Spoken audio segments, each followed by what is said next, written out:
tardes a todos, muy buenas tardes a todas. Estamos por empezar, ya hay 258 asistentes. Es un placer poder estar nuevamente y aún en estas circunstancias con tantas personas de diferentes lugares, de la Argentina y también de otros países. A todos, muy bienvenidos a este informe anual de la Fundación Ambiente y Recursos Naturales. Esta es la edición número 12 y ha sido imposible hacerla como las anteriores sin el apoyo de muchas personas que empujan y apoyan las actividades de la Fundación. Gracias a todos ellos, yo siento que los casi 300 asistentes que estamos esta tarde somos una especie de privilegiados de la región. Podemos estar en medio de la emergencia real, severa, que nos deja ver el fracaso y la debilidad de la gestión, es decir, de la organización. En medio de la emergencia podemos darnos el lugar para poder pensar, desarrollar ideas y activar. La región tiene más de 200 millones de personas en estado de pobreza, 200 millones de personas que no saben si esta noche efectivamente van a comer y qué pasará mañana, cómo se las van a ingeniar. 200 millones de almas, un poco más, que de algún modo, en general, estamos desatendiendo y nos estamos perdiendo esa gran posibilidad de que se integren para pensar, para diseñar el futuro, para co-crear entre todos nosotros. Esas personas, ninguna de ellas en este auditorio ni en ningún otro podrían participar de la conversación y de la posibilidad de pensar en un mundo mejor. Están pensando en la comida de esta noche. Imaginen todo lo que tenemos por delante, empezando por la necesaria inclusión social, todo lo que nos invita a rediseñar la pandemia. Me da la impresión que el informe ambiental de este año de FARN nos va a ceder un insumo valiosísimo para las decisiones que hay que tomar. El gran desafío que nos exige ser novedosos en la búsqueda de soluciones e inéditos a la hora de los planteos que deberán atender sí o sí el bien común, aquel que beneficia a las personas, pero también aquello que contempla a todo lo que nos rodea, atendiendo las características de un nuevo bien común, ese nuevo bien común que privilegia al ambiente primero con un orden inalterable, al ambiente, a las personas y a la economía después, como una forma que tenemos los humanos para una organización determinada, para una organización que nos ayude a vivir en comunidad. La pandemia nos acorrala, nos deja expuestos, nos obliga a la búsqueda de soluciones inminentes. Siento que es como salir a dar una vuelta y mirar la vidriera de lo que somos. Nos deja expuestos a nosotros y todos aquellos especialmente que no han querido cambiar hacia modos de vida más inclusivos, más justos y sostenibles. Este año se hace una tirada reducida de las impresiones en papel del informe ambiental. Van a estar listos cuando el contexto permita la producción.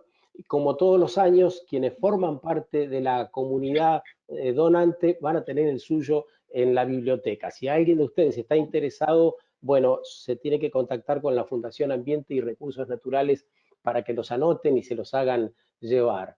La Fundación Ambiente y Recursos Naturales agradece el valioso apoyo que una vez más hacen algunas instituciones académicas y empresas, la Facultad de Agronomía de la Universidad de Buenos Aires, el Instituto Tecnológico de Buenos Aires, el ITBA, la maestría de gestión ambiental metropolitana de la Facultad de Arquitectura y Diseño y Urbanismo de la UBA, y también FARN da las gracias a BBVA y a Banco Galicia por el apoyo en la realización de la versión digital, como otros años del informe ambiental que estamos presentando hoy.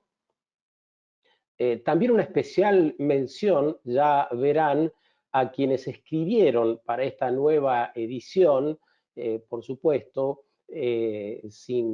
a título honorario, quienes han nutrido la publicación con un gran contenido y un nivel editorial que vale la pena destacar. Gracias por hacer la contribución y además a todos ustedes que se están sumando al encuentro.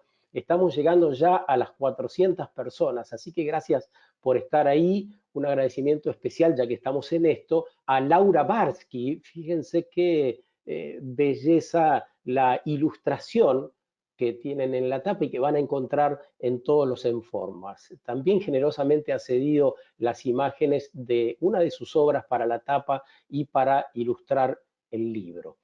Bueno, como parte del compromiso con el desarrollo de proyectos que fomentan la idea de andar a la par, juntos, concatenados armoniosamente con el ambiente, les vamos a comunicar ahora los 3 proyectos elegidos como ganadores del premio Adriana Gifrin, el premio ambiental más antiguo de Argentina, que recuerda y homenajea a alguien que pensaba con extrema sensibilidad el ambiente y que quería contagiar a las nuevas generaciones. FARN, con el premio, tiene vivo el recuerdo permanentemente. Ya vamos a ir a nombrar quiénes han sido los ganadores de este año, no sin antes agradecer al jurado, que este año fue conformado por Laura La Palma, Juan Sicardi y Milena Datri. Fueron muy comprometidos con el trabajo y han estado muy entusiasmados con las 144 propuestas que recibieron. Gran trabajo tuvieron los 3. El primer premio fue para el proyecto Producción de algodón bajo sistema agroecológico en comunidades del Chaco. Es liderado por Alejandra Gómez, que recompone sistemas de productivos afectados por las fumigaciones a través de la producción de algodón sin agrotóxicos. No hace falta decir el monto, ustedes lo van a tener seguramente por ahí ya, ahí está en las diapositivas. Muchas gracias. Este año no podemos aplaudir, pero imagino sonrisas de aprobación en el lugar de la casa donde estén tomándose un mate o un té en esta tarde. El segundo premio fue para el proyecto Remediación Ya, que lideró Maite Narvarte, Roxana Rocatagliata, Mirta Carvajal, Andrea Otero y Patricia Lonch, que trabajan por la remediación de la contaminación por plomo en San Antonio Oeste.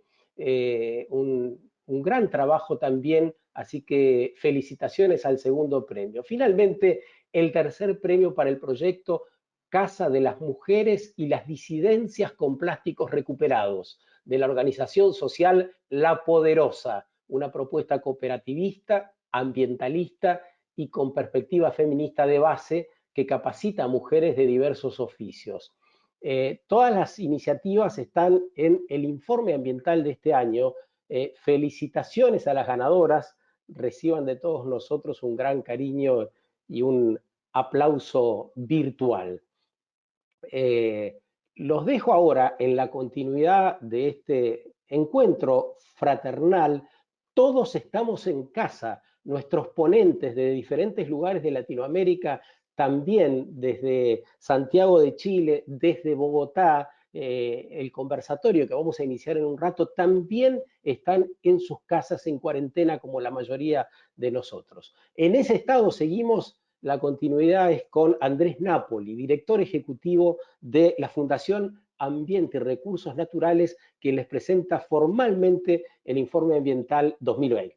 Sí, buenas tardes, ¿cómo están? Es un gusto saludarlos a todas y todos, decirles muchas gracias por volver a por acompañarnos nuevamente en esta versión totalmente novedosa para nosotros, que es esta versión online de presentar esta 12ª edición del Informe Ambiental de FARN, de la edición 2020, como decía Sergio, ya totalmente online. lo que significa, bueno, que podemos estar juntos compartiendo desde nuestros hogares o nuestros lugares que estemos, y también tener la disponibilidad de llegar al informe de manera gratuita, por supuesto, y online una vez que ya terminemos este encuentro. Inicialmente, bueno, me toca presentar el informe, me toca agradecer, así que voy a empezar a agradecer ya mismo por lo que planteaba Sergio, por el premio Schifrin, a la familia Schifrin, por seguir acompañándonos y por seguir realizando todo el apoyo necesario para que el premio se pueda llevar adelante. Es para nosotros un orgullo poder seguir presentando este informe y este premio, y que este premio sea además digamos, en obras concretas y en proyectos que puedan generar impactos en distintas comunidades. En verdad, quisiera además también comenzar el agradecimiento fundamentalmente a quienes hemos hecho este informe. La edición de este informe aborda los desafíos que la Fundación Ambiente y Recursos Naturales considera centrales para la construcción de una agenda ambiental de largo plazo, como parte de lo que tiene que ser una política de Estado en la Argentina. Imaginémonos que cuando terminamos el informe en el mes de febrero, no imaginábamos, nadie imaginaba la situación actual, por lo cual tuvimos que readecuar alguna parte, incorporar un prólogo, pero hay 35 autores que de distintos ámbitos, de distintos enfoques, que nos han acompañado para realmente realizar esta obra, que yo creo que va a ser muy interesante para todos ustedes, porque claramente revisándola en los últimos días vemos la actualidad que tiene. La compilación ha estado a cargo fundamentalmente de Pia Marchegiani, aunque en los títulos también figuro yo, pero es ella la compiladora de este informe. La edición, por supuesto, magistralmente a cargo de Danae Sicas y de Ana Di Pangracio. Mucho trabajo allí, mucho trabajo de edición y de compaginación. Y este informe está organizado en 7 secciones este año, ¿no? Una introducción con 6 capítulos, y esos capítulos van a tener además unos títulos que juegan con dichos populares, y en cada uno de ellos nosotros intentamos establecer esa relación directa que hay con las cuestiones ambientales, ¿no? Del dicho al hecho ya no queda trecho, que nos habla de lo que es la agenda ambiental de largo plazo, la urgencia. O cuando el pueblo suena, razones lleva, donde nos habla de la agenda de las desigualdades, de las movilizaciones que hemos tenido durante el año pasado, fundamentalmente con los temas climáticos, con los temas ambientales en Mendoza. O, por ejemplo, lo barato a la larga sale caro, es la idea de lo que es la trampa del desarrollo de corto plazo y todos los problemas que eso trae. O la cuestión del ambiente y el Estado, donde decimos ambiente y Estado, asuntos separados, y en esta oportunidad tenemos la posibilidad de tener entrevistas con el ministro de Ambiente de la Nación, con los referentes de los distintos sectores políticos de la Argentina, de distintos frentes, en donde estamos viendo que la temática ambiental comienza a tomar cauce en los temas que tienen que ver con la cuestión política. Así que yo los invito a recorrer este informe y claramente ver qué hemos intentado hacer o cuál es la propuesta que estamos generando, porque en verdad esta presentación ingresa dentro de lo que es un marco súper complejo, no lo tengo ni que decir, todos sabemos cuáles son las múltiples crisis que se presentaban antes de la pandemia y lo que agrega la pandemia, la crisis económica previa a nivel mundial, inclusive con la deuda de los países, con las crisis específicas, las crisis regional y política. Recordemos lo que pasaba en Chile, lo que pasaba en Colombia hasta pocos meses antes de esta situación. La crisis climática, que es otro espacio realmente central en cuanto a lo que significa la consistencia de crisis y permanencias, y además crisis que sistemáticamente quieren ser olvidadas, y todo lo que nos viene a agregar la pandemia. La pandemia va a agravar muchas de esas crisis, les va a poner componentes, nos va a mostrar, como decía Sergio, cómo estamos, muy frágiles realmente para reaccionar ante situaciones como estas, o la realidad en la que nos enfrentamos, pero además le va a agregar un espacio de incertidumbre muy importante, si nadie sabe qué va a pasar, ¿no es cierto? Y entonces esto nos va a llevar a una demanda de respuestas, y sin duda la demanda de respuestas es lo que nosotros denominamos la salida de la pandemia. ¿Sí? ¿Cómo se va a dar esa pandemia? ¿Cómo se va a dar esa salida de pandemia? Y entonces es ahí en donde la forma en que tomemos las decisiones creo que van a ser determinantes. ¿Por qué? Porque necesitamos tomar decisiones que tengan en cuenta lo que está pasando, el contexto, que tengan en cuenta la situación de los límites planetarios, la crisis climática que atravesamos, las desigualdades que existen a nivel mundial. De hecho, escuchaba en estos días el informe de la CEPAL sobre la crisis económica mundial y cómo va variando el índice de la desigualdad mundial y el índice de Gini, cómo se va a modificar con esto para tener cada vez más desigualdad, lamentablemente, ¿no es cierto? Y, por supuesto, la interdependencia a la que nos lleva la cuestión de la pandemia junto con la cuestión climática. Hoy sabemos que estamos muy, muy relacionados, muy interconectados y necesitamos respuestas de conjunto. Entonces, a esa respuesta de conjunto, si ustedes miran parte de lo que hemos dicho en el informe, nosotros hacemos mención a lo que planteaba Einstein, ¿no es cierto? Los problemas no los vamos a poder resolver si pensamos de la misma forma y hacemos lo mismo que las cuestiones que nos trajeron hasta acá. Hay que comenzar a mirar de otra forma. Entonces creemos que lo ambiental, fundamentalmente, es parte de esta solución y hay que integrarlo como tal, ¿no es cierto?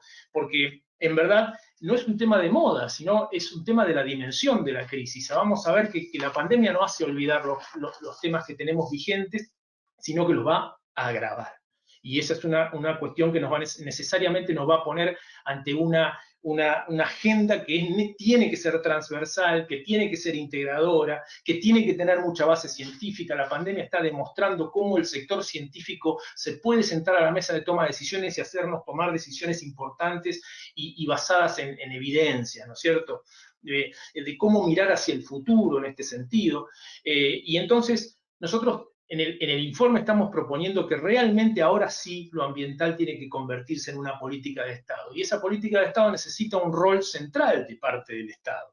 ¿Por qué? Porque el Estado es el que conduce los asuntos públicos, el que puede articular los sectores, el que puede realizar las regulaciones, el que puede alinear las instituciones, el que puede promover más fuertemente las transiciones. ¿Cuántas veces hemos hablado de la transición energética, de la transición hacia la agroecología? Pero si no está el Estado para promover esas políticas y esos impulsos, creo que va a ser difícil saber o poder encarrilar esa situación. Entonces, necesariamente tenemos que tener un Estado que tenga un rol claramente decisivo. Y tenemos que, decimos en el informe también, animarnos a pensar en otras formas de desarrollo, ¿no es cierto? Pensar en que existen desarrollos más inclusivos, que pueden generar mayor bienestar, que pueden ser más distributivos, que pueden ser más diversificados, no tan basados en los recursos naturales, fundamentalmente como única opción, saber que la naturaleza puede ser pensada en otra dimensión y no como proveedor de meros commodities que después, digamos, vendemos en el mercado. El ejemplo claro hoy en día lo tenemos en el proceso de la cuestión de los combustibles fósiles en Argentina y en el proyecto de Vaca Muerta. ¿Cuántas veces hemos advertido los límites que tiene ese proyecto? Ya no solo desde lo ambiental, que lo hemos planteado muchas veces, sino también desde lo económico-financiero, y hoy la realidad está a la vista, ya no se puede decir otra cosa. Entonces, necesitamos además pensar en un proceso de desarrollo más autónomo, más pensado desde la región, para la región, por eso también contar con instrumentos internacionales. Nosotros promovemos el Acuerdo de Escazú como uno de esos instrumentos de por y para la región y pensado en la gente de la región. Y finalmente creemos que es necesario, ya sobre el final de esta exposición, decirles que creemos en una agenda política, en una agenda de política ambiental muy fuertemente basada en derechos, muy fuertemente basada en lo social, que esa agenda ambiental tiene que contener a una política ambiental que tiene que ser transversal entre todas las materias, que tiene que ser interjurisdiccional, vale decir, entre todas las jurisdicciones, y que sin lugar a dudas tiene que poner al ambiente en ese contexto en el que realmente tiene que estar. Esta es un poco la idea que queremos avanzar en el informe, y me queda finalmente agradecer nuevamente a quienes nos hicieron posible el informe, a Laura Barsky, que nos donó el arte de tapa, a Florencia Cerda Kaufman de Kucha Studio y a Anabela Colo de Franklin Studio de Diseño Gráfico, que nos ayudaron con el informe, a Sonia Nordenstahl, que nos editó el estilo del informe, a Jimena Vinitska y a Martín Diego Muniz de Folca Media Agency, que nos ayudaron a diseñar y programar el sitio web al que ustedes van a poder después recurrir para bajar el informe completo, a Florencia Escaso, que nos permite la animación y el video que acompaña la presentación de este informe online, a Pablo Casamajor, que siempre nos ayuda con la cuestión de la impresión y seguramente recurriremos a él en muy breve tiempo, a Martín Katz de Greenpeace, que nos cedió unas cuantas fotos y muy importantes, y además, por supuesto, quienes siempre nos permiten ir seguir adelante con esto. El board de nuestra fundación, Mariana Lomé, Diego Luzuriaga, Jorge Schifrin, Mariana Jasper. Todos ellos nos ayudan, y Margarita Carles, nos ayudan a llevar adelante nuestro trabajo diario en la Fundación y realmente permitir que podamos seguir avanzando en este sentido.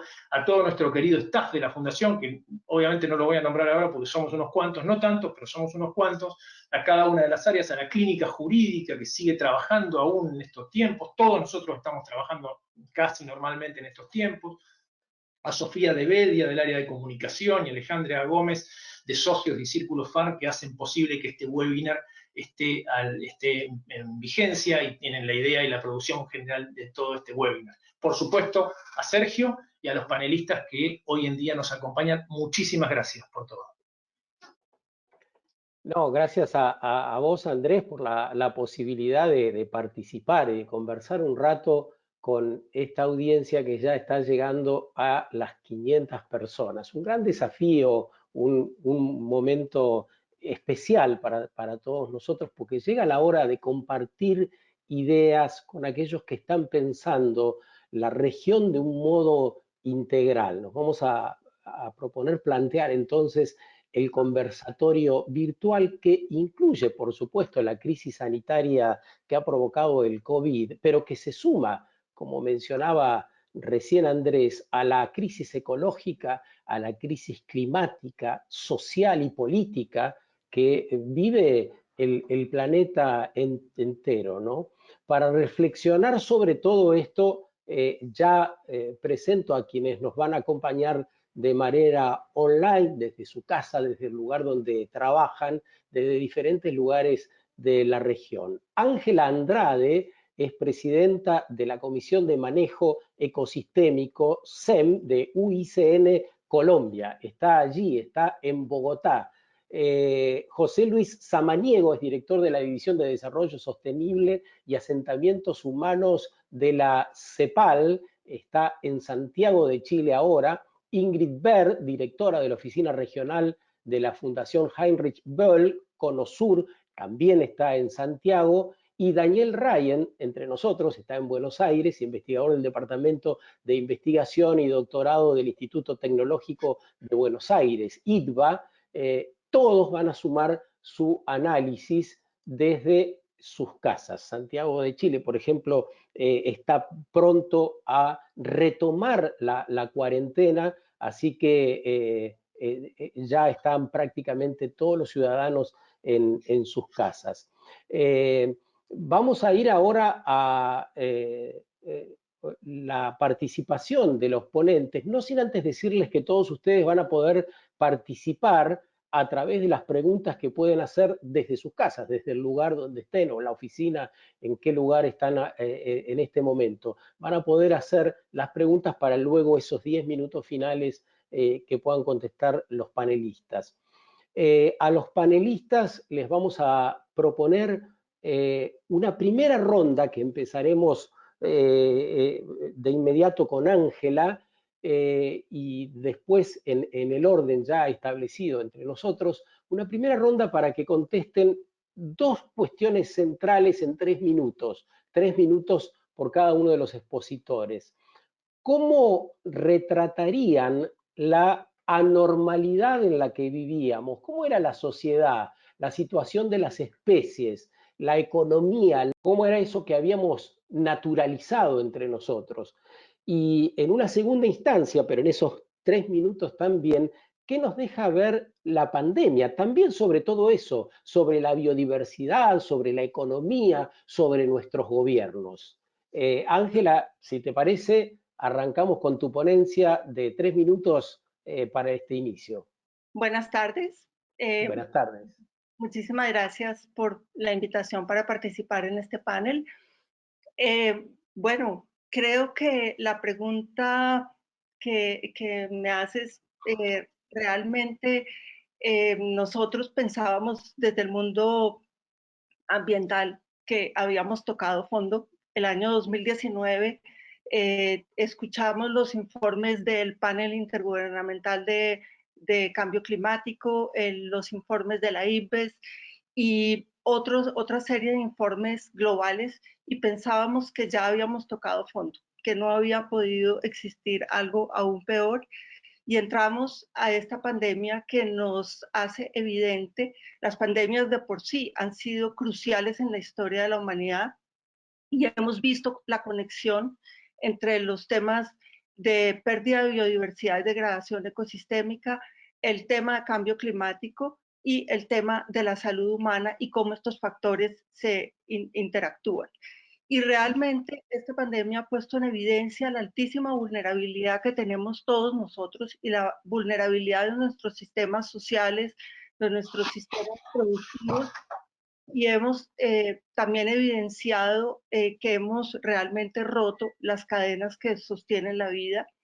Y pues también creo que otro punto importante es reconocer lo que esto nos lleva a pensar en el futuro que tenemos por delante. Nos evidencia una mayor cantidad de población en todo el mundo concentrada en asentamientos humanos que hoy en día están resultando siendo perversos de alguna manera, porque todos los que vivimos en ciudades estamos cuidándonos en nuestras casas. Entonces nos está realmente cuestionando toda la forma como nuestra sociedad occidental desde la última pandemia hemos reconstruido y hemos planteado el desarrollo. Entonces, creo que uno de los principales temas que es fundamental tener en cuenta es la conexión que hay entre, por ahora menciono estos tres temas: biodiversidad, cambio climático y salud humana, porque es una realidad que la destrucción de nuestros ecosistemas en todo el planeta está exacerbando la presencia de enfermedades zoonóticas que cada vez son más recurrentes. Esta, pues desafortunadamente, ha tenido un impacto violento en la salud humana, pero nosotros somos los responsables de generar esas vulnerabilidades. Y esas vulnerabilidades me preocupa de manera significativa que pueden llegar en cualquier momento a nuestra región. Nuestra Amazonía está siendo deforestada de una manera violenta en estas épocas. Mientras todos estamos encerrados, los incrementos en la deforestación son impensables.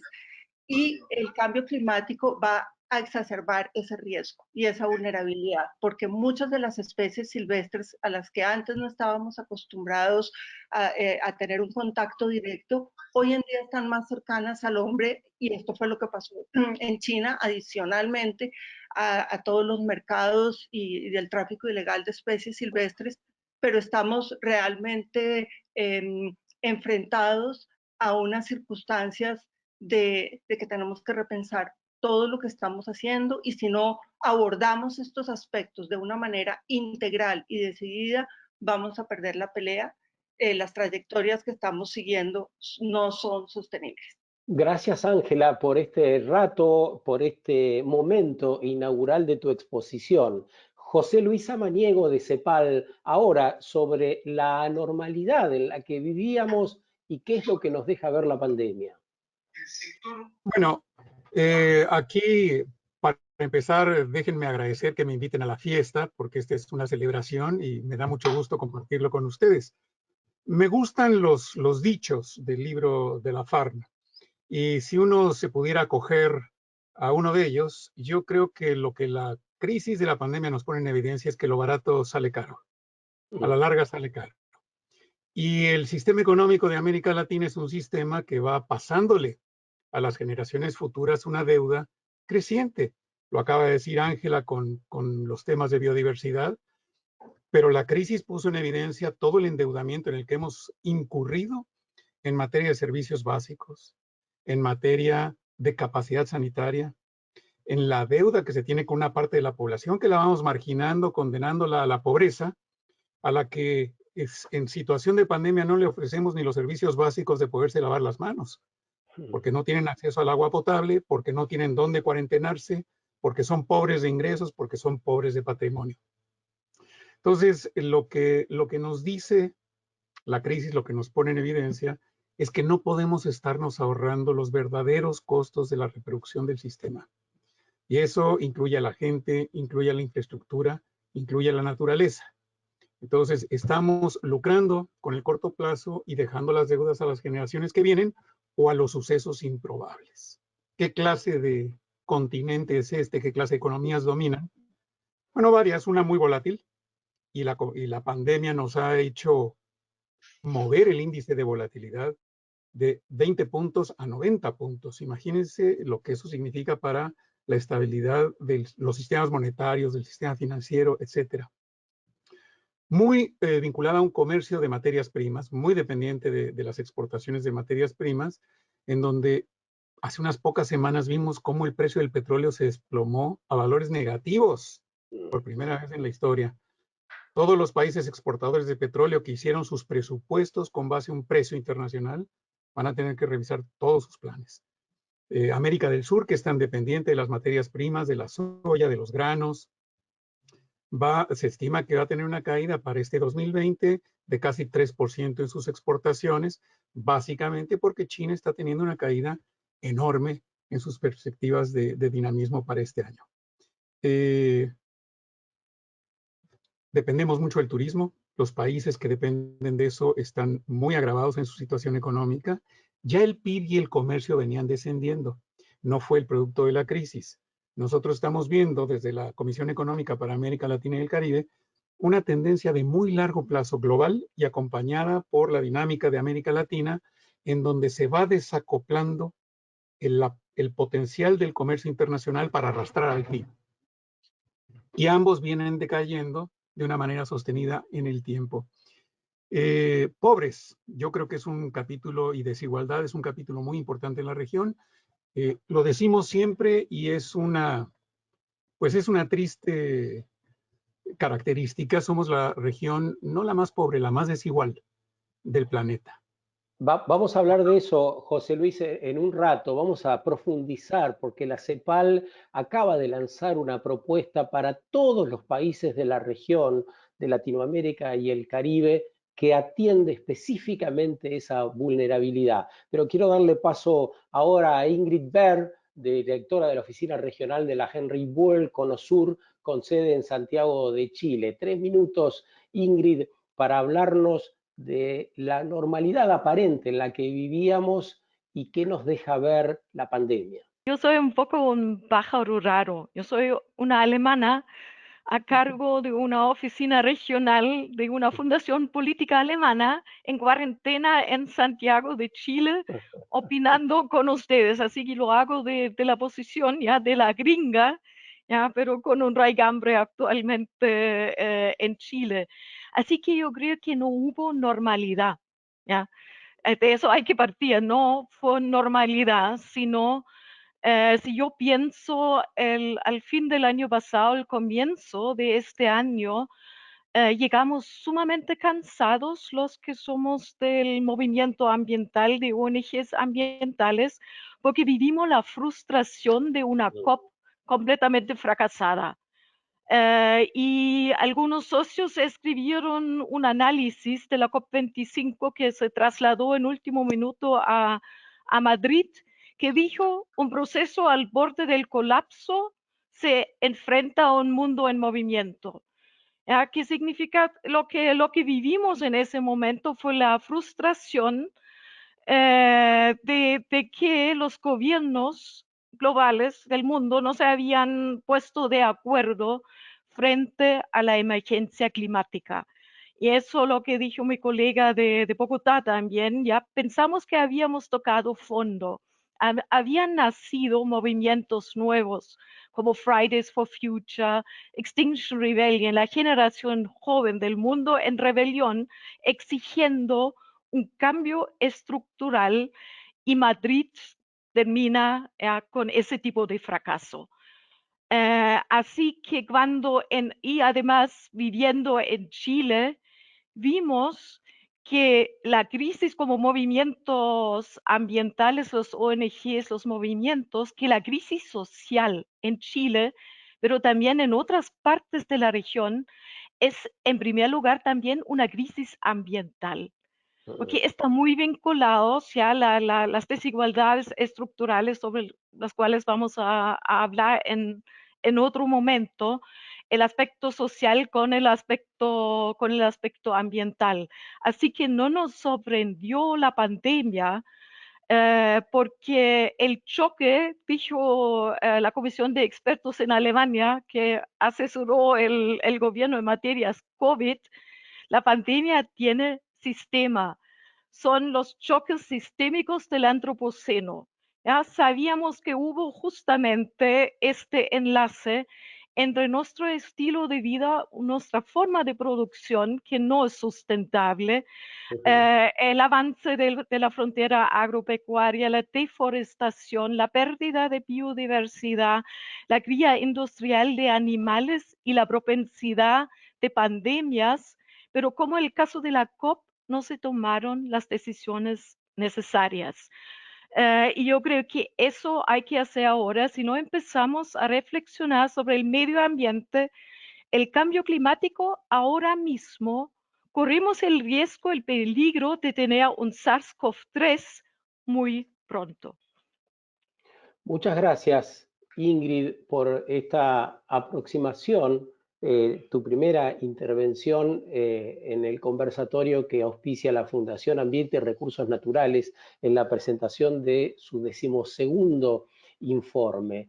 Hay ya 500 personas, está colmada la plataforma y hay avisos de personas que quieren entrar. La grabación va a estar pronto disponible para que todos puedan participar. En la sección preguntas pueden dejar sus consultas, inquietudes. Cuando finalice el conversatorio vamos a disponer de 10 minutos para poder canalizar por ahí las inquietudes de ustedes que están mirando. Daniel Ryan, ¿cómo estás? Muy buenas tardes. Daniel está en Buenos Aires y a Daniel también le pedimos que haga la introducción un poco de cómo venía viendo la política, la economía, la sociedad, el ambiente y qué es lo que estamos viendo ahora, que la pandemia nos deja ver el cielo un poco más azul, nos da claridad, ¿no, Daniel? Gracias, Sergio, y gracias a la Fundación por la invitación y felicitaciones por esta nueva versión del informe. Mira, tomando la primera pregunta, creo que la situación de la problemática ambiental, climática en la agenda política prepandemia, digamos, se podría caracterizar como de una baja intensidad, es un término que se ha utilizado en otras situaciones. O sea, la temática está incorporada en el discurso, en la institucionalidad estatal, hay una batería de medidas de políticas gradualistas, pero los pilares de la economía, de la macropolítica económica todavía están en economías altas en carbono y no sustentables, por decirlo así, ¿no? Entonces, la política ambiental y la agenda ambiental-climática estaba presente, pero con esta característica de baja intensidad, por llamarlo de alguna manera, ¿no? Pero había demandas al régimen imperante por una mayor ambición ¿no? Y creo que el régimen climático era la que planteaba esa mayor ambición. Y eso planteábamos dos tendencias prepandemia. Por un lado, una tendencia de avanzar con política y sistemas sociotecnológicos que tuvieran una mayor ambición climática, y actores sociales y económicos que empujaban esa agenda, ¿no? Esa es una tendencia. Pero también había una tendencia de confrontación, de rechazo a una mayor agenda de sustentabilidad y a una mayor agenda de ambición climática, que también es importante tener en cuenta, ¿no? O sea, una agenda que se posicionaba ante la agenda de sustentabilidad no solo para que no se avanzara, sino directamente de confrontarla y negarla. La administración de Trump creo que es la expresión de esto a nivel global. En la región creo que era la posición que tal vez mejor expresa la administración de Bolsonaro, ¿no? Entonces, estas tendencias, planteo la tendencia porque las pandemias y la pandemia y la COP, como toda crisis, generan oportunidades de cambio, ¿sí? Pero los cambios no son, generalmente los cambios, esto nos indica la historia de estudio de crisis, etcétera, los cambios se construyen a partir de tendencias existentes, que se reformulan, se articulan, se innovan, de mayor o menor medida, pero se construyen sobre tendencias existentes. No hay cambios que vengan de la nada, ¿sí? Entonces, esas son tendencias que creo que hay que tener presente en el mundo prepandemia, como vos nos planteaste, ¿no? Y con Muchas respecto gracias. a tu segunda pregunta, ¿de qué? Sí. Okay. Tenemos un minuto más, sí. ¿Qué nos da la situación de la pandemia? Creo que nos dan 3 o 4 elementos que son claves para este análisis. Uno es una mayor centralidad del Estado, ¿sí? Pero no solamente del rol del Estado, sino de un tema nuevo, por lo menos para el debate político argentino, que es la calidad del Estado, la calidad de la intervención estatal, ¿sí? Otro es el tema de la cooperación internacional. La respuesta internacional a la pandemia ha sido baja. Al contrario, los estados se han replegado en sí mismos, han cerrado sus fronteras, las soluciones han sido individuales, inclusive tendido casos de países que se peleaban para acceder a los recursos. Entonces, una situación de cooperación internacional que queda golpeada, ¿sí? Y que esto es un elemento importante para cómo se construye una agenda internacional, porque para abordar los temas globales necesariamente tiene que haber cierto nivel de coordinación internacional. Y un tercer elemento, si me das un minuto más, es el tema de, hay una percepción en la opinión pública, o en el público en general, de que hay una relación entre nuestro modo de producción y consumo y el impacto ambiental, ¿sí? Darse cuenta de que la forma de consumimos y producimos tiene impacto ambiental, tiene que después transformarse en algún componente o sustrato para la acción política, ¿no? Y eso yo creo que es uno de los desafíos que viene para cómo son las construcciones post-pandemia. Muchas gracias, Daniel. Notable lo que señala Daniel Ryan en el final de esta primera parte, la imposibilidad de comunicación entre los estados, tan diferente a lo que vemos que ocurre entre vecinos, una generosidad renovada, un intercambio para atender si en el departamento de abajo vive una persona mayor que necesita hacer las compras y la podemos ayudar, a conectar de otro modo, a vincularnos de otro modo. Ya avanzaremos sobre esto, pero quisiera preguntarle a los cuatro, empezamos con Ángela, si les parece, ¿cómo imaginan la salida, no? ¿Será inédita? ¿Provocará reflexiones inéditas para atender un contexto inédito, con soluciones inéditas? Y de lo contrario, si no es así, ¿qué experiencias creen ustedes que convendría atender y potenciar en todo caso? Vamos con Ángela Andrade, que es de UICN y está en este momento desde Bogotá, en Colombia. Muchas gracias. Bueno, pues como comentábamos anteriormente, esta pandemia y las circunstancias que estamos viviendo ahora realmente nos dan una enorme oportunidad para cambiar de una manera integral y de una manera absoluta, diría yo, la trayectoria que estamos llevando actualmente. Porque, y esto nos exige tener un pensamiento sistémico, reconocer la complejidad del problema para que nuestras soluciones también sean complejas y no cometer el error de seguir en la misma trayectoria o el business as usual. Yo veo con preocupación que en algunos momentos, por ejemplo, se dice, bueno, tenemos que volver a promover el transporte individual porque los transportes colectivos están generando mucho riesgo de contagio. Entonces, ¿qué vamos a hacer? ¿Vamos a aumentar los vehículos? ¿Qué es lo que vamos a hacer? Entonces, todo esto realmente pienso que nos toca replantear dónde vamos a invertir. Y desde mi perspectiva, la inversión tiene que ser muy enfocada a todo el tema de recuperación y de la estructura y de la funcionalidad y de la salud de los ecosistemas. No tanto, no concentrarnos exclusivamente, pues históricamente hemos hecho mucho énfasis en las áreas protegidas, pero hoy en día ya nos toca empezar a involucrar todos los territorios, las ciudades, las conexiones entre la ciudad y el medio rural.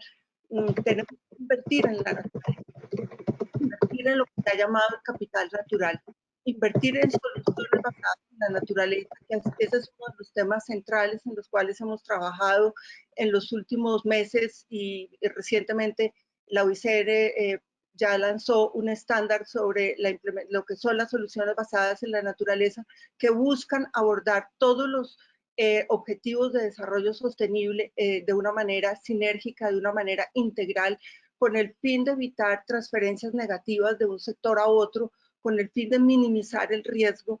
Y un punto que también quiero resaltar es la urgencia también de empezar a implementar los enfoques que se habían adoptado en el marco del Convenio de Diversidad Biológica y de la Organización Mundial de la Salud, de una sola salud. Esto significa que la salud humana, el reconocimiento que nuestra salud depende de la salud del planeta, depende de la salud de los ecosistemas, de la salud de los animales, tanto domésticos como silvestres, porque realmente esta pandemia específicamente pues se origina, y hay muchas hipótesis todavía si hubo un animal doméstico en la cadena, pero ese no es el tema. El tema es que también tuvimos el SARS, también tuvimos otras enfermedades, la gripa porcina, la gripa aviar, donde el huésped principal ha sido un animal doméstico. Entonces, la realidad es que la destrucción de los ecosistemas está exacerbando este riesgo. Nosotros tenemos que asegurarnos de que no estamos subsidiando futuras pandemias. Ese mensaje yo creo que es importante, porque si no revertimos esto, al final estamos promoviendo nuevas pandemias.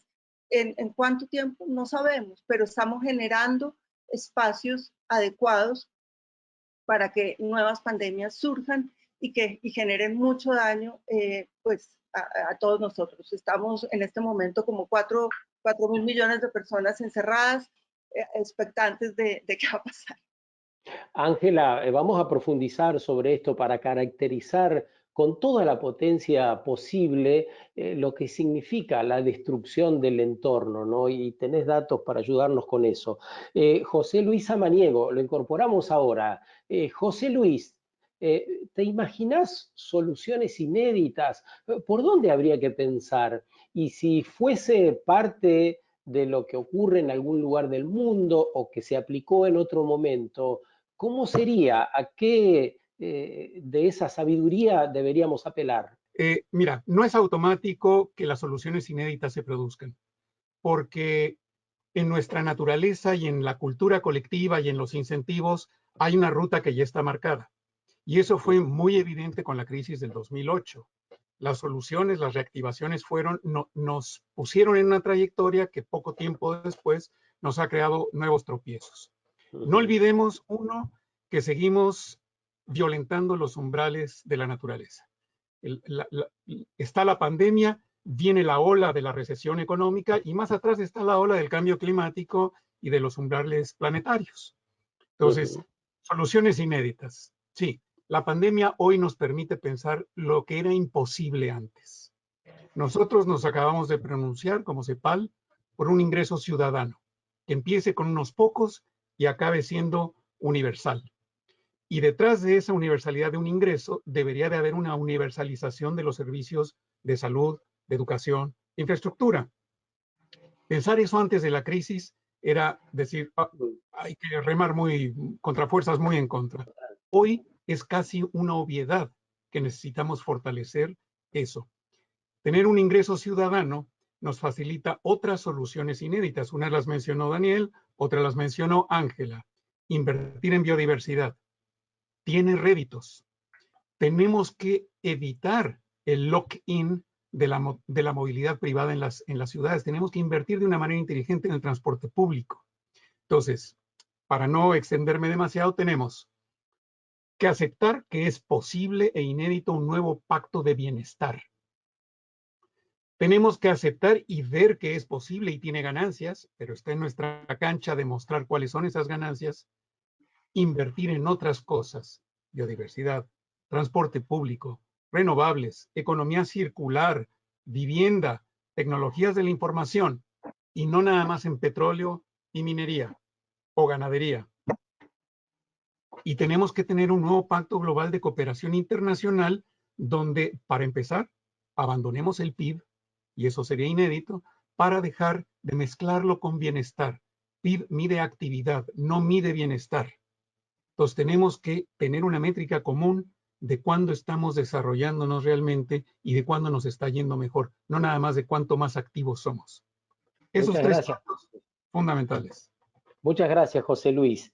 Ingrid Ver, para vos, ¿por dónde pasan las soluciones? ¿Por dónde habrá que empezar a mirar y decididamente a activar? Ingrid está en Santiago, ahí está. En Santiago de Chile, lamentablemente sin la bola de cristal. Y yo creo que, bueno, esa crisis no la imaginamos, nadie la imaginó de esta manera y es un gran chance de cambio, porque yo creo que muestra o enfatiza todos los argumentos que tuvimos desde el momento ambiental para exigir un cambio estructural, ¿ya? En la manera de pensar el mundo, en la manera de producir, bueno, todo el tema de un cambio económico que tome en cuenta las limitaciones de los ecosistemas. Así que un chance grande al nivel internacional, al nivel nacional y de comportamiento individual. Al nivel internacional, yo creo que se ha mostrado la fragilidad del sistema internacional de comercio, de las cadenas de valor que no son resilientes, ¿ya? Allá hay un debate, ¿ya? Sobre, bueno, cadenas de valor más cortas, más clima resilientes, ya más de acuerdo con las limitaciones de los ecosistemas. Y más cooperación, porque ese virus nos enseñó que solamente un multilateralismo cooperativo puede aportar el tema. Lo mismo va con la emergencia climática. Por el otro lado, hay como la parte positiva, que hay un cierto consenso, necesitamos un Estado fuerte, regulador. Ya necesitamos un Estado que es capaz de proveer bienes públicos y proveer bienes comunes y fiscalizar. Y al nivel individual se espera que el aislamiento los muestra la interdependencia, la necesidad, ¿ya? De interactuar con el otro, de irnos de un modo competitivo a un modo más cooperativo. Pero todo tiene también el ámbito negativo. Ya no sabemos cómo el juego de poder va a terminar a nivel internacional. El nivel del Estado tenemos el peligro de tener un leviatán sanitario que va por mucho tiempo ya tener un impacto negativo en las libertades de las personas, un Estado vigilante, y tampoco está dado que esa crisis realmente lleve a un cambio de nuestra actitud individual. Así que hay un chance y hay peligros en los tres niveles que, bueno, traté de perfilar en el poco tiempo que tuve. Muchas gracias, Ingrid. Vamos a aceptar preguntas por un par de minutos más. Pueden utilizar la sección preguntas. 500 personas clavadas, no se mueve nadie. Está interesante lo que vienen diciendo, Ingrid.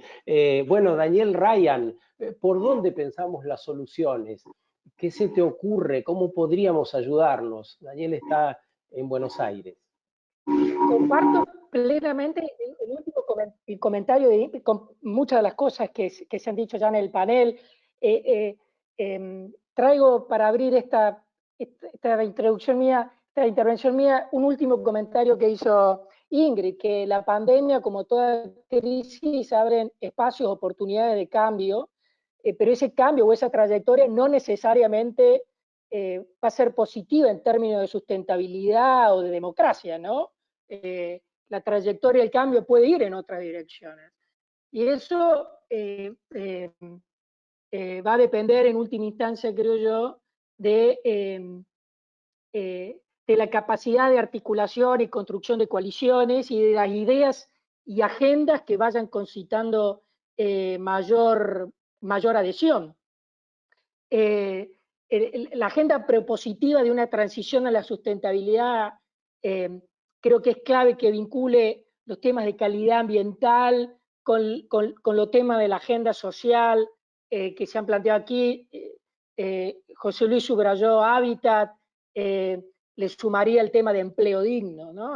Creo que en esa construcción de esa agenda que logre integrar lo social, generación de empleo y calidad ambiental, creo que están las posibilidades de formar y de generar apoyo social amplio para poder avanzar y sostener estas agendas de sustentabilidad. Esto, por supuesto, no es fácil y genera enormes desafíos, ¿no? ¿Hasta qué punto es posible una de estas cuestiones, por ejemplo, es la tensión que se puede generar entre estrategias o enfoques mucho más posicionales que impliquen proponer agendas de cambio más radicales, pero dificulten la construcción de coaliciones sociales más amplias y densas, ¿sí?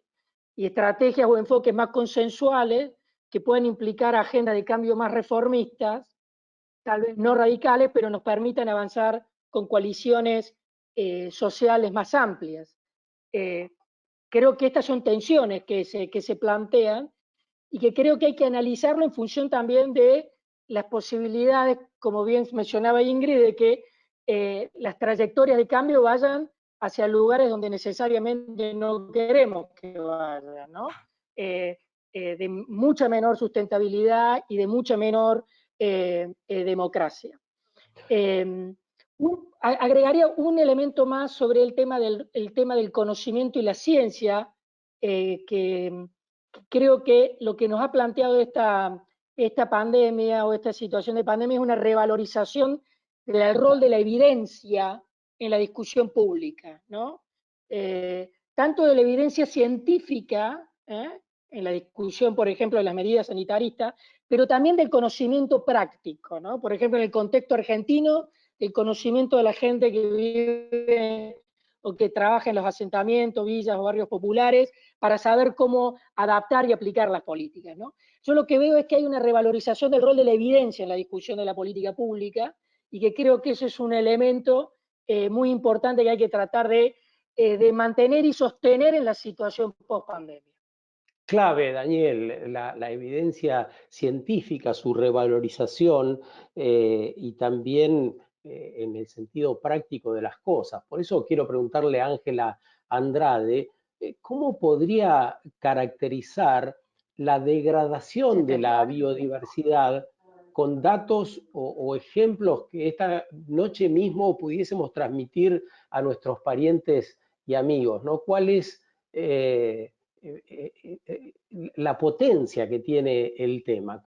Bueno, el último reporte de la IPBES, de la Plataforma Intergubernamental de Biodiversidad y Servicios Ecosistémicos, el año pasado precisamente, puso en evidencia una compilación de conocimiento científico actualizado a nivel global y con pues que es el producto de la compilación de esta información, donde claramente se pone en evidencia que los ecosistemas naturales han disminuido en cerca de un 47% a nivel global. Se habla de que cerca del 25% de las especies están en riesgo y amenaza de extinción, según las categorías de UICN, sugiriendo que hoy en día cerca de 1 millón de especies están enfrentadas a la extinción en las próximas décadas. También se habla que la misma integridad biótica de los ecosistemas se ha reducido de una manera significativa, especialmente para los ecosistemas terrestres. La biomasa misma de animales silvestres se ha reducido en un 82%. Todo esto pues nos demuestra adicional a, por ejemplo, otros fenómenos que no se han evidenciado o no han sido tan conocidos a nivel global, pero es el impacto de los pesticidas sistémicos en los mismos ecosistemas, donde ya sabemos que se ha llegado a niveles irreversibles en muchos casos y que el uso futuro de contaminantes químicos se prevé que se incremente casi el doble de lo que teníamos en el 2017 al 2030 y también un incremento significativo de especies invasoras. O sea, estamos en un panorama súper complejo a donde también le estamos agregando el grado de temperatura que ya subimos por encima de los niveles preindustriales, que nosotros sabemos que es un promedio, pero que en ciertas zonas del planeta pueden exacerbarse o aumentarse más o menos. Entonces, todo esto lo que nos falta demostrarle, tal vez con cifras económicas, y ya han habido varias experiencias que muestran esto cuánto le cuesta a la sociedad, cuánto le cuesta a los sistemas de salud, que se han visto solamente como la capacidad hospitalaria, pero es que la salud es la inversión en la calidad de los ecosistemas, es la inversión en la capacidad de los ecosistemas mismos y de la ciencia. Hay que invertir mucho más en la ciencia. Hoy en día conocemos el 1% de los virus. Entonces, estamos realmente en un panorama donde si nosotros no valoramos y cambiamos el orden de prioridades de las cosas y empezamos a ver qué es lo más relevante para la sociedad, pues no vamos a seguir una trayectoria apropiada. Y todo esto, comentaba yo al comienzo que el cambio climático está exacerbando este riesgo y esta vulnerabilidad porque como por el otro lado la población humana está incrementándose de una manera significativa. Entonces, nosotros no podemos ver esto en aislamiento. Nosotros somos parte de los sistemas y creo que uno de los llamados, se mencionó anteriormente la importancia de la ciencia. Yo pienso que sin duda, pero entonces tenemos que ver qué tipo de pensamiento requerimos. Pues requerimos un pensamiento sistémico, un pensamiento socioecológico que nos muestre las relaciones y que dejemos de pensar en relaciones causa-efecto con enfoques mecanicísticos tradicionales, que es lo que nos ha llevado a este callejón sin salida. Muchas gracias, Ángela. La emergencia ecosistémica es contundente. Necesitamos atenderla ahora, ni bien terminar, por un lado, y también la emergencia social, especialmente de la región. Hace un rato José Luis Samaniego de CEPAL nos hablaba del reciente anuncio de la organización dependiente de Naciones Unidas, donde insta a los países al ingreso básico universal durante 6 meses, pero con la mirada estratégica para que esto quede formalmente en todas las personas. Beneficiará a 215 millones de personas. Esa es la cantidad de pobres de base que hay en la región, casi el 35% de la población. El planteo es histórico. ¿Podrías indicarnos, José Luis, cómo sería financiado? ¿Cuál es la idea de financiar ese ingreso que en la Argentina, por las cifras que dieron, sería de unos 10.000 pesos, algo que ya ocurre de manera pasajera por ahora, según anunció el gobierno en la Argentina, pero que otros países no lo tienen? Esos 140 y pico de dólares, ¿cómo serían financiados? ¿De dónde saldrían esos fondos que administraría el Estado? Hay varias fuentes de financiamiento posible. También nosotros hemos dado a conocer el volumen de la evasión y de la elusión fiscal en América Latina, que es de cerca de 6.3 puntos del PIB.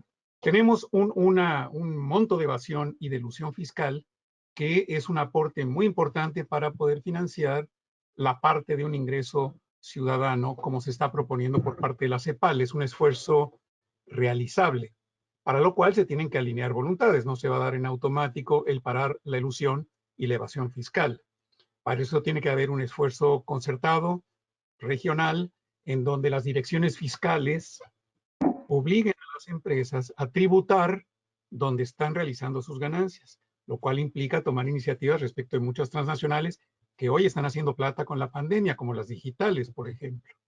Entonces, tenemos que fortalecer el sistema fiscal y hacer que esas empresas tributen. Esa es una de las fuentes. La otra es, la región es rica en recursos naturales y los royalties durante la crisis del 2008 se fueron reduciendo. Hubo competencia fiscal para atraer inversión extranjera directa. Hoy podríamos coordinar e ir aumentando gradualmente para garantizar ese ingreso ciudadano y financiar las inversiones en los servicios básicos que mencionábamos en algún momento. El tema de los bonos verdes. En un mundo inundado de liquidez, se ha visto ya en los últimos 3, 4 años que es una opción viable y además, en el sentido común, hoy es mucho más aceptable un rol más activo de las bancas centrales y del endeudamiento público para poder superar la crisis entre otras fuentes posibles de financiamiento de una política social robusta. La secretaria ejecutiva de CEPAL en el anuncio habló del 1% de las personas más ricas de la región y en la posibilidad de que ellos tributen un poco más de lo que hacen ahora, ¿no? Sin duda, están exentas las plusvalías en las ciudades, por ejemplo, las herencias, un cierto nivel de riqueza. Entonces, podríamos tener una conformación fiscal mucho más igualitaria, más justa y más consciente de las tareas de mediano y largo plazo y sobre todo del cambio de rumbo y de la ampliación de la protección social. Sí. Muchas gracias, José Luis. Ingrid Berg es la directora de la oficina regional de Heinrich Böll, el Cono Sur, con sede en Santiago. Ahí está. Le vamos a preguntar qué sucede en la actualidad con los nuevos colectivos sociales. ¿Cuáles son sus roles? ¿Cómo son sus demandas, los intereses? ¿Hay un nuevo espacio político que se abre? Si no hay líderes visibles, esto se ha visto en la protesta en Chile, en Mendoza también, si empiezan a resquebrajarse efectivamente los personalismos y cierta fase patriarcal, si quieren, de los liderazgos. ¿Se puede pensar en que las sociedades empiezan a vibrar en una consonancia, una especie de sororidad que las anima a ir en la dirección más conveniente? ¿Podríamos pensar en unos liderazgos más horizontales? Bueno, yo sí tengo la esperanza, y yo soy vieja, y bueno, combatiente de los ONGs tradicionales medioambientales, que nos formamos en los 80 y fuimos siempre los mismos. Y ahora recientemente entró una generación joven que no habíamos visto en la calle antes, que tomó un liderazgo. A la vez se fortalecen liderazgos también locales, territoriales. La lucha y la defensa de bienes comunes en América Latina se lleva adelante en su mayoría por mujeres sumamente valientes, mujeres que defienden el agua, que están en primera línea también de ver cómo se supera el hambre, que trabajan el campo, trabajan en agroecología, cultivan semillas tradicionales, ya son las que están perseguidos también. América Latina sigue siendo la región con más persecución de defensores ambientales, aunque Argentina no es el caso, bueno, un caso tan grave como Colombia, Brasil, México, otros países, ya igual hay persecución de esos líderes, pero surgen nuevas conexiones. Yo creo que entre unos ONGs que ya tienen como la lucha ochentera, movimientos feministas, movimientos ecofeministas, ¿ya? La nueva generación internacionalmente conectada, como los Fridays for Future, Extinction Rebellion, y yo creo que aquí en la región hay un chance que se levante la demanda de un nuevo pacto socioambiental, que hay un diálogo con los gobiernos progresistas que por muchos años han hecho el error de tratar de aportar el tema de la desigualdad social, ¿ya? Redistribuyendo la renta extractivista, destruyendo la base misma, ¿ya? De la reproducción de los ecosistemas. Yo creo que acá hay unos movimientos fuertes que ahora buscan el diálogo, quieren estar escuchados con muchas mujeres en primera línea y que pueden también, ojalá, hacer un cambio con fuerzas progresistas que han hasta hoy día buscado en el extractivismo la salida de la cuestión social.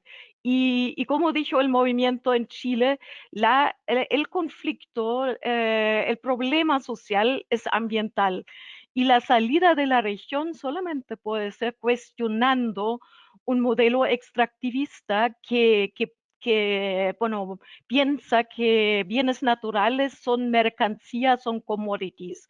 Hay que cambiar el modelo colonial de inserción en mercados internacionales y yo creo que hay una base sólida para exigirlo hoy día.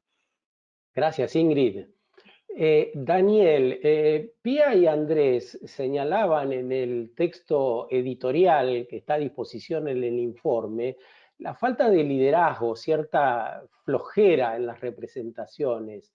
No escuchan, no atienden, no reaccionan a tiempo. ¿Qué aprendió la política? Ya aprovecho para incluir parte de las preguntas, porque una de ellas es justamente la preocupación por la política. ¿Por qué no hay respuestas estatales que tomen en cuenta lo ambiental de manera sustantiva? Y quiero decirlo con este énfasis, porque supongo que el que pregunta lo ha hecho también con ese ánimo, Daniel. Mira, yo creo que hay que reconocer que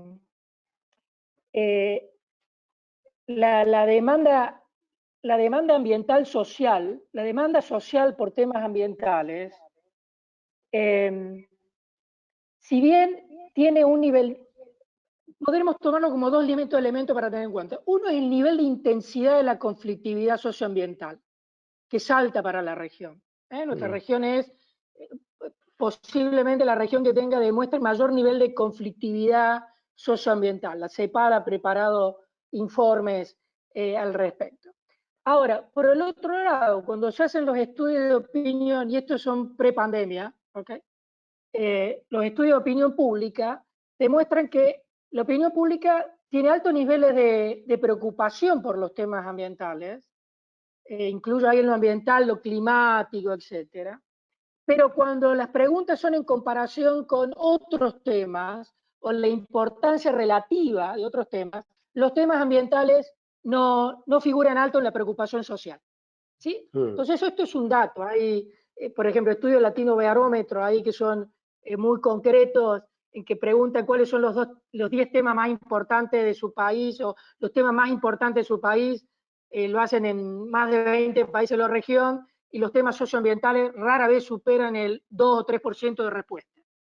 Entonces, si vos te posicionás como un actor político, que estás dependiendo de ciclos electorales, etcétera, eso es un dato muy fuerte. ¿Sí? Entonces, eso explica, creo yo, en parte, el bajo nivel de atención de las élites políticas latinoamericanas a los temas ambientales. Entonces, la agenda institucional ambiental avanza en forma de innovaciones, informaciones cualitativamente importantes cuando se dan ciertas ventanas de oportunidad. Desarrollos a nivel internacional, situaciones de emergencia ambiental o altos niveles de conflictividad puntual, a lo cual que hay que dar respuesta. ¿Sí? Entonces, eso explica de alguna manera la situación de la agenda ambiental, en la atención en relación a la pregunta de por qué el bajo nivel de atención por parte de las élites políticas, ¿no? Atento al panel, atentos a todos, porque les propongo el siguiente ejercicio. Tenemos 10 minutos finales. Preguntas del público, cortas y respuestas cortas. Ustedes eligen quiénes van a responder, así que por eso les digo, quédense atentos y abaraje quien crea que resulta conveniente o que puede aportar algo desde su comentario. ¿Cómo son las formas de capitalismo posible o progresismo y cómo superar las contradicciones al profundizar el extractivismo? Esa es una. Ingrid quizá la podría contestar. La preocupación, otra, por las cuestiones de la cooperación internacional. ¿Qué pasa? Que las naciones, al menos en la región, no pueden ponerse de acuerdo. No sé si te animás, Daniel, o José Luis, o quienes deseen. ¿Cuáles son los principales desafíos ambientales? Prioridad de agenda, desafíos productivos, y conectado con eso, ¿qué pasará con los puestos de trabajo? El empleo, algo central también. Ingrid, arranquemos con lo del extractivismo. ¿Qué es lo que pensás? Es una pregunta difícil. ¿Ya? ¿Cómo salimos en la región de un patrón de inserción en los mercados internacionales que fue como predominante desde la colonia? ¿Ya? Así que Yo, bueno, como soy ambientalista, yo creo que el capitalismo en sí no es compatible con la protección de los ecosistemas, sino destruye los ecosistemas, pero soy muy escéptica que podemos cambiar el sistema de una forma drástica de un día al otro. Por eso yo creo que lo importante desde el ambientalismo es fomentar un debate de transición justa, de formas viables de empezar desde ahora a cambiar el sistema y hacerlo a base de ciencia, a base de alianzas políticas y con la experiencia y sabiduría que tienen territorios y movimientos. Y yo creo que hay mucho que puede aportar todo el debate sobre la transición agroecológica. Y es más que urgente que nunca, porque la FAO ya ha dicho, va a volver el hambre. Vimos las cifras de la CEPAL. La situación va a ser dramática. Primero hay que alimentar a la gente, y después entrar a un debate sobre qué tipo de sistema alimenticio de producción de alimentos queremos, donde hay también responsabilidades de mercados en Europa, obviamente. Y también hay propuestas concretas en materia de transición energética. Aunque ahora con el petróleo más barato se ha puesto complicado, el caso alemán y otros casos también muestran que un cambio a energía renovable crea puestos de trabajo, puede ser justo, ¿ya? Y crear empleo a la vez. Así que yo creo que tenemos que entrar en estos tipos de debates ahora mismo para fomentar un cambio, pero primero tenemos que atender pobreza, hambre, ¿ya? Y la situación más cruda que tenemos en adelante, y en eso también la agroecología es la solución. Ingrid, sigamos con eso. Atenti, José Luis. Sigamos con la prioridad de agendas y de los desafíos productivos. Otra de las preguntas, conectado con eso, ¿qué va a pasar con el empleo, con los puestos de trabajo? Ligado a lo que decías antes de la asignación universal, esa asignación para todas las personas que están en los niveles de pobreza, cuando se presentaba, decían, esto no va a frenar el trabajo, lo va a dinamizar. Aquellas personas que reciban los 10.000 pesos, los ciento y pico de dólares, van a tener para comer esta noche y van a poder pensar en buscar otros trabajos, en diseñar otras relaciones, otros vínculos. Ese ingreso universal no creemos que quite el estímulo para trabajar, porque la gente tiene mucho más necesidades que las puras necesidades básicas. Entonces, claro, es una manera de contrarrestar los efectos del desempleo. No se va a poder parar el desempleo de por sí, es parte de la crisis que se nos está viniendo encima. Y quisiera señalar un par de cosas más. Uno, que la gente que quiera más información y datos vaya a la página de CEPAL. Hay 3 informes sobre la economía y el empleo y los impactos sociales en nuestra página, muy para la coyuntura. 2, como decía Ingrid, mientras sigamos compitiendo con base a recursos naturales, la solidaridad regional es muy difícil. En cambio, si apostamos a un desarrollo alternativo, la cooperación se vuelve necesaria, porque solamente así alcanzaríamos las escalas productivas necesarias para cambiar de modelo. Entonces, ahí hay una razón estructural por la cual la solidaridad regional no se nos ha dado, competimos todos por dólares. Y una última palabra, me parece que el acuerdo de Escazú y cosas como lo que hace la Fundación de Ambiente y Recursos Naturales es una alianza con esos grupos valientes de base a los que se refiere Ingrid. Entonces, hay una oportunidad de trabajar regionalmente para crear la demanda de política pública que necesitamos para salir correctamente de la crisis. No va a venir solamente de la iluminación de los dirigentes gubernamentales y ciertamente tampoco de los intereses de corto plazo. Entonces, si no hay una militancia social moderna entre los defensores y los señores de clase media que tienen influencia política y manejo de la ley, esa es la alianza que se necesita para poder puentear del dicho al hecho, como nos invita a hacer la FARC. Gracias, José Luis. Ángela, ¿querés tomar tu minuto final con alguna conclusión o agarrándote de alguna de las preguntas anteriores? ¿Qué dirías, ya como para ir concluyendo? Bueno, yo coincido con varias de las cosas que se han mencionado. Yo pienso que desde el punto de vista de la salud es importante entender pues que esta pandemia nos ha evidenciado también pues todas las fragilidades que hemos dicho. La salud humana no solamente depende de la salud de los ecosistemas, lo cual es una realidad que ya hemos visto, también depende sin duda de la dieta de la dieta alimentaria y de otra cantidad de elementos, de la disponibilidad de agua, de la misma salud mental, que es un tema que no hemos mirado, pero es un tema que está afectando también a muchísima gente que está encerrada y no sabemos qué va a pasar cuando salgamos todos a la calle.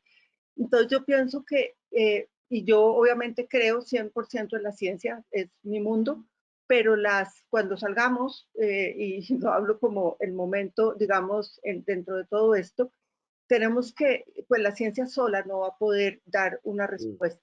Sin duda vamos a tener que tener una gran alianza con medios de comunicación, con el arte.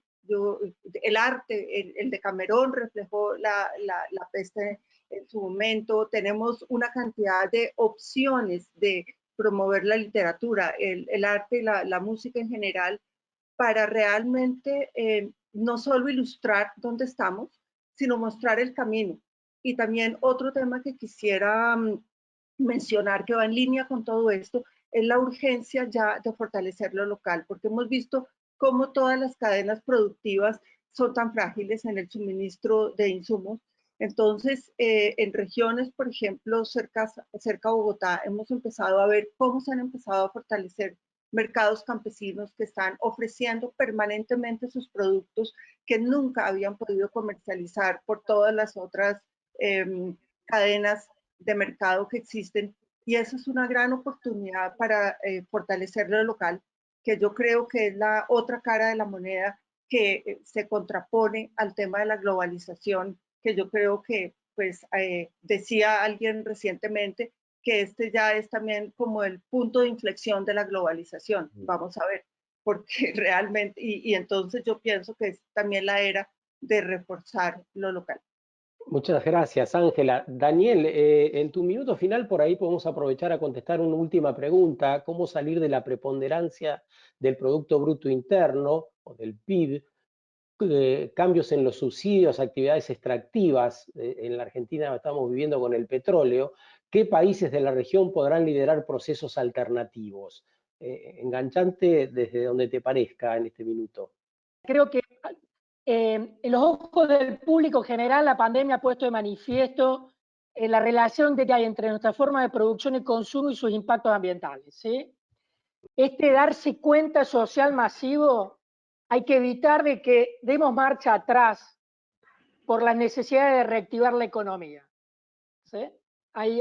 Por la necesidad de reactivar la economía no hay que perder eso que nos ha permitido la pandemia, esa vinculación, ¿eh? Entonces, para eso creo que es muy importante, que lo ha planteado José Luis, Ingrid, Ángela, es cómo construir una agenda de transición a la sustentabilidad que te vincule la sustentabilidad con la agenda social y la generación de empleo. Si la agenda de sustentabilidad sigue siendo una agenda muy reactiva, no damos esa respuesta al público en general, ¿sí? Entonces tenemos que avanzar con una propuesta propositiva. La transición de sustentabilidad tiene que ser un modelo de organización social que dé respuesta a necesidades sociales, a generación de empleo, etcétera, ¿no? Entonces yo creo que ese es el desafío que tiene el movimiento socioambiental y los que trabajamos en este tema. Ha quedado claro en la conversación de esta tarde que vamos a vivir y sufrir en carne propia situaciones dolorosas. El virus que transitoriamente nos tiene quietos nos vuelve la mirada a la fragilidad del sistema actual y desnuda esa trama básica que lo sostenía. La verdad, podríamos salir corriendo despavoridos o sumergirnos a admitir con cierta sobriedad lo que está sucediendo, examinar cómo vamos a vivir la incertidumbre y a ser más creativos en la búsqueda de soluciones. Tenemos por delante la posibilidad de darnos un sistema robusto, respetuoso y un poco más igualitario entre nosotros. La llegada de un nuevo paradigma nos invita a diseñar soluciones y en ese ámbito celebramos la participación de cada uno de ustedes. Muchas gracias, Ingrid, Ángela, José Luis, Daniel, por habernos aportado tantas ideas para el pensamiento y la réplica de estas ideas. Así que lo agradecemos especialmente desde el lugar donde están. Yo agradezco a la FARN una vez más la posibilidad que me ha dado de compartir este espacio con todos ustedes y cedo la palabra al gran anfitrión, que es Andrés Napoli, de la Fundación Ambiente y Recursos Naturales. Muchas gracias. Buenas tardes. Gracias, Sergio, por tu trabajo. Quiero agradecer en primer lugar, esta es la parte de los agradecimientos, pero también la parte donde vamos a abrir ya el informe para que todos lo puedan descargar. En primer lugar, por supuesto, agradecerles a todas y todos los participantes. Ha sido un placer realmente y además un compromiso y una responsabilidad que más de 500 personas hayan estado en el evento. Algunos lamentablemente no pudieron participar, pero nuestro agradecimiento en primer lugar.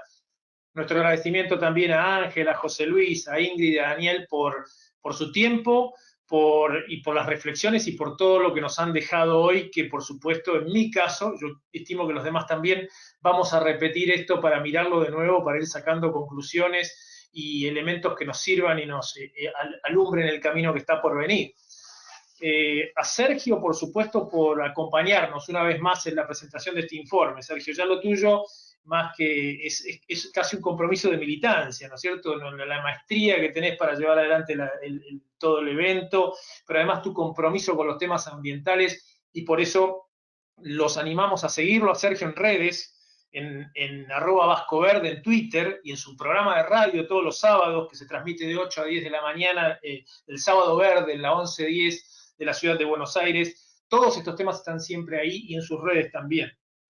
Ahora, por supuesto, vamos a tener el link para descargar el informe. El informe esta vuelta es gratuito, está íntegro, pueden bajar artículo por artículo, pueden bajar el informe completo, es de ustedes. Así que a partir de aquí, ojalá podamos intercambiar cuestiones que les ha parecido el informe y cómo podemos seguir trabajando y mejorándolo. Y ahí, por supuesto, mi agradecimiento a todos los que lo hicieron posible y también al staff de nuestra organización, que por supuesto es el alma y vida de este informe.